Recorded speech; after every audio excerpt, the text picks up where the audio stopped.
Hello and welcome to Flyer TV News, a collaboration between Flyer TV and Flyer News. I'm Kenzie Fell. It's time to get you caught up on the latest news from the University of Dayton's campus. First, we're going to send it to Rachel Furman, who is live at the UDF on Brown Street. Thanks, Kenzie. An 18-year-old male University of Dayton student was hit by Dayton Fire Engine 14 at the intersection of Brown and Stewart Street. The collision happened when the student was on a bike in the biking lane and the fire engine attempted to turn into the UDF parking lot. The student sustained serious but not life-threatening injuries. Officials and the student's family will not be releasing the student's name at this time. Jeff Payne, Director and Chief of Dayton Fire, said that there was one fire lieutenant and 3 firefighters in the vehicle at the time of the accident. The driver's name will not be released, but Dayton Fire officials say that the driver is on paid administrative leave and pending results of a blood test. I'm Rachel Furman, and this is Flyer TV News. Thanks, Rachel. Visit flyernews.com, where we will provide updates as soon as they develop. In September, Flyer News shared the story of University of Dayton senior John Piricelli's time abroad in Eastern Europe. Amongst Piricelli's studies was that of the Dayton Peace Accords, which ended the Bosnian War in 1995. 20 years later, the University of Dayton will be celebrating its anniversary with a series of regional events. Current and former world leaders will be in attendance, including former U.S. President Bill Clinton. The commemoration kicks off on Wednesday, November 18th and runs through Saturday, November 21st. Visit udayton.edu for a complete schedule of events. Another call for celebration comes from the University of Dayton's football team, which is 8-0 for the first time since 2001. Let's send it to Tom Cook, who is live at Welcome Stadium with a recap of this weekend's game. Thanks, Kenzie. The Dayton Flyers football team remained unbeaten this Saturday with a 31-14 win over Jacksonville. This put the Flyers at 8-0 in the season and their first 8-0 start in the last 14 years.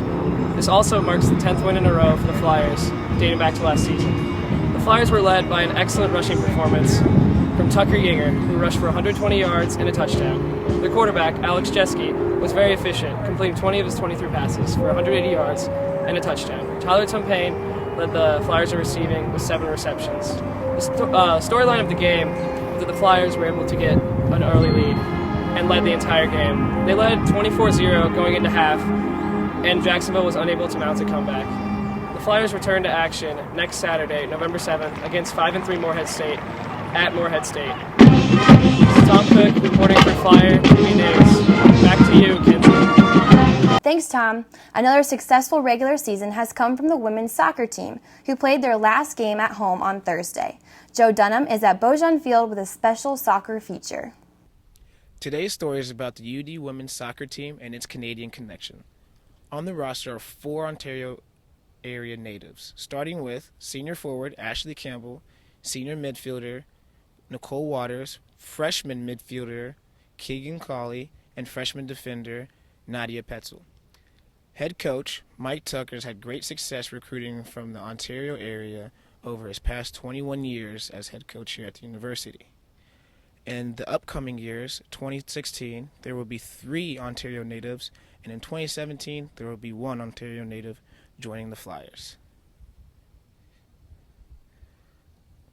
The women's soccer team begins A-10 conference play November 5th to 8th at Davidson, North Carolina.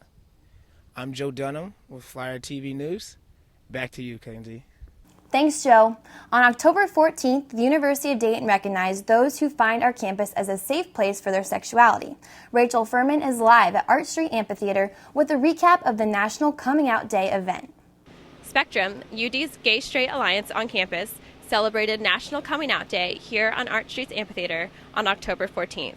This event was open to the Dayton public and encouraged students to come during an open microphone session to share their stories. This event was also held during the nationwide National Coming Out Day, which was celebrated on October 11th. This celebration also marks the March on Washington for Lesbian and Gay Rights back in 1987. The point of UD's National Coming Out Day event was to encourage students to come into a safe place to talk and share their stories.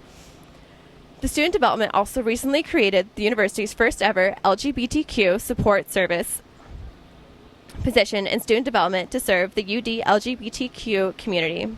Laura Gettner, a UD alumni, currently holds the position after a month-long process of research that came out of the March 2014 Student Government Association to call the university to provide more support for the LGBTQ community on campus. Spectrum holds their meetings Tuesday nights in KU room 312 and are going to hold more events throughout this year. I'm Rachel Furman, and this is Flyer TV News. Thanks, Rachel. Finally, the Flyer faithful lost a valued member of our community last month. Kevin Hogan, a senior criminal justice major from Rocky River, Ohio, died Friday, October 16th in his home on campus. He was the captain for the University of Dayton rugby team, a sport he poured his heart and soul into. Kevin was a beloved friend and family member of many, and the entire Flyer TV News crew sends their condolences to all those affected. That's it for this episode of Flyer TV News. I'm Kenzie Fell. Take care of one another, Flyers.